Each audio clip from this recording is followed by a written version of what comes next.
Hello दोस्तों, मैं हुरजात। बहुत बहुत स्वागत है आप सभी का इस न्यू वीडियो में। दोस्तों बात कर रहे हैं सीरियल गुम है किसी के प्यार में के अपकमिंग एपिसोड के बारे में, क्योंकि यहां पर ईशान ने जो तमाचा सभी को लगाया है उसका पूरा बदला हमारी सभी यहां पर ईशान को भोसले हाउस के हॉल के अंदर जलील कर कर रह रही है। एंड हर किसी का रिएक्शन यही आया, ईशान बिल्कुल ये डिजर्व करता है, बिकॉज ईशान का हर चीज जाकर रीवा को बता देना, हर चीज में रीवा को शामिल कर लेना, बात बात पर रीवा के सामने सारी पोल पट्टी खोल देना, और ईशान इन सब चीजों को डिजर्व करता है। अब कहने को तो यहां पर ईशान सभी को कहता रहता है कि रीवा सिर्फ मेरी अच्छी दोस्त है, लेकिन यहां पर जब बात किसी बड़े राज को बताने की आती है तो अक्का साहेब, जिसे वो अपनी आई मानता है, चिन्मय जिसे वो राम और लक्ष्मण की जोड़ी मानता है, अश्मिता और शिखा जिन्हें वो काकू और वहीनी मानता है, उनसे पहले भी रीवा हो जाती है और वो रीवा को सारा सच बता देता है। अब चलो मान लिया कि सभी के परिवार की मौत का कारण वो खुद को मानता है, ये बात उसने बता दी, चलो उसका गिल्ट कम हुआ। लेकिन यहां पर सभी ने उसे प्रपोज किया और उसके बाद ईशान ने उसे तमाचा जड़ दिया। यह बात ईशान को रीवा को बताने की क्या जरूरत थी? आखिरकार यहां पर रीवा को बताकर उसने सभी की और ज्यादा बेइज्जती सभी के सामने कर दी। और आप लोगों के कमेंट और मैसेजेस पढ़कर साफ समझ में आ रहा है कि गुस्सा इस बात का नहीं है कि उसने अपने गिल्ट को कम करने के लिए रीवा को उसके परिवार की मौत का कारण खुद को बताया, जबकि लोगों का गुस्सा इस चीज को लेकर है कि ईशान ने थप्पड़ मारा, लेकिन आखिरकार वो बात रीवा को क्यों बताई और आखिरकार रीवा को गले क्यों लगाया? यहां आने वाले एपिसोड का सबसे बड़ा सवाल निकलकर यह आया कि क्या सभी घर छोड़कर चले जाएगी यहां पर, या फिर सभी को कोई रोकने वाला है? तो देखो यहां पर कई सारे ऐसे शख्स मौजूद हैं जो कि सभी के बिना घर को अब इमेजिन भी नहीं कर सकते हैं, जिसमें अब पहला नाम शामिल है शिखा, और यहां पर चिन्मय का, और तीसरे नंबर पर अनवी का, और यहां पर अश्मिता भी जो है इसमें शामिल होने वाली है। ये सभी लोग मिलकर जो है सभी को रोकने की कोशिश करेंगे, और खासकर चिन्मय और शिखा मिलकर जो है ये डिसाइड करेंगे कि सभी को कैसे भी कर कर घर पर रोकना है, क्योंकि उन्होंने हमारी लाइफ को बनाया है, हम सभी को एक परिवार बनाया है, तो सभी को भी, ईशान को भी एक करने के लिए हमें कोशिशें करनी होगी। यहां पर सभी एक बार के लिए भले ही निकल जाए, लेकिन ज्यादा समय जो है वो भोसले परिवार से दूर नहीं रहने वाली है। भोसले परिवार में उसके चाहने वाले बहुत है जो कि सभी को फिर से लेकर आने वाले हैं, और यहां पर रीजन वही होने वाला है कि ईशान को कुछ मानो या ना मानो, लेकिन क्या इस दादा के लिए तुम अपने घर में नहीं आ सकती, इस दादा के साथ नहीं रह सकती, क्या तुम मुझे वही नहीं मानती,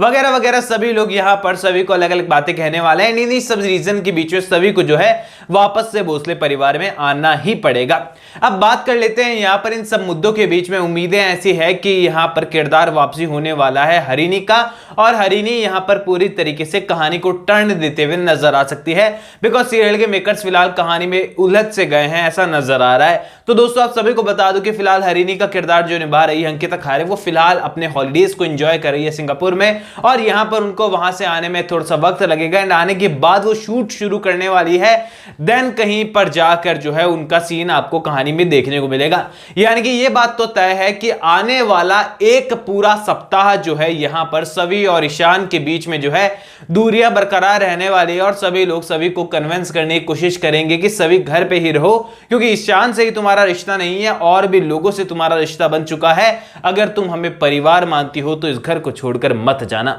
अब यहां पर एक सीन के बारे में आप सभी लोग पूछ रहे थे कि यहां पर क्या ईशान को जेल होने वाली है, क्या यहां पर समृद्ध वापस आने वाला है कहानी के अंदर, क्या ईशान जेल में चला जाएगा? तो देखो यार, यहां पर बहुत सारे लोग इसको लेकर कंफ्यूजन में थे कि उस समय बताया था कि उसको जेल हो गई, फिर बाद में बताया कि वो फरार हो गया, लेकिन फरार होने के बाद फिर से कुछ जिक्र नहीं हुआ। तो क्या समृद्ध जेल के अंदर है, जेल के बाहर है? तो देखो यार, समृद्ध यहां पर डेफिनेटली जेल के बाहर ही है, और वो फरार हो चुका है पूरी तरीके से, और यहां पर उसके किरदार के वापसी होने की उम्मीद सीरियल में हमेशा बरकरार रहने वाली है, क्योंकि कई ऐसे मेन विलेन होते हैं हर एक टीवी सीरियल के जो कि यहां पर एंडिंग तक मौजूद रहते हैं, ताकि जब भी कहानी में उनकी रिक्वायरमेंट हो सीरियल के मेकर्स उनको वापस लेकर आ सके। और समृद्ध और मंदार भी उन्हीं कुछ गिने चुने किरदारों में से एक है, और तीसरा किरदार वो कोई और नहीं, वो है किरण का किरदार, जो भी रिटर्न हो सकता है यहां पर। अब यहां पर जो सवाल आया कि क्या ईशान को जेल होगी, तो देखो यार, कहानी यहां पर पूरी और इस तरीके से जा रही है कि ईशान यहां पर अपने आप को ब्लेम कर रहा है, बल्कि मैं तो खुद मानता हूं कि ईशान की कोई गलती थी नहीं, और हम सभी को पता है वो एक इंसिडेंट था गोली चलनी थी, गोली जाकर किसी ना किसी को लगनी थी, लेकिन किसी की नहीं लगी, जाकर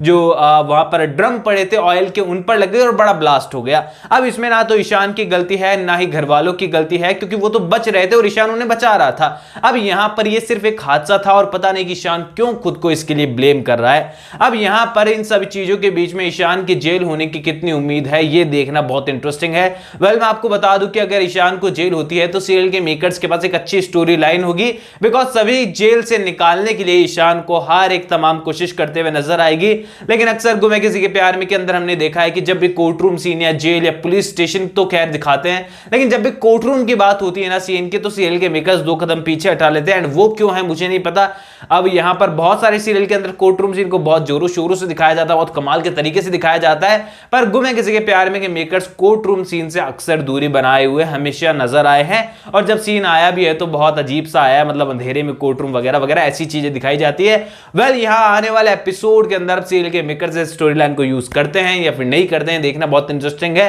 वेल, कमेंट सेक्शन में आप लोग मुझे बताइए कि क्या आप चाहते हैं कि ईशान जेल जाए और सभी उसे बचाने के लिए केस वेस लड़े, पुलिस का सामना करें। आप लोग अगर चाहते हैं तो कमेंट सेक्शन बताइए, या फिर दूसरी स्टोरी लाइन आप कौन सी पसंद करेंगे देखना वो बता दीजिए कमेंट सेक्शन में। कोई भी सवाल है सीरियल से जुड़ा तो शेयर कर सकते हैं, मेरे साथ सपोर्ट कर सकते हैं मुझे इंस्टाग्राम पर, लिंक डिस्क्रिप्शन में यूजर नेम नजर आ रहा है। चैनल को सब्सक्राइब कर दीजिए। मैं मिलूंगा आप सभी लोगों से अगले वीडियो में, जब तक के लिए थैंक यू दोस्तों।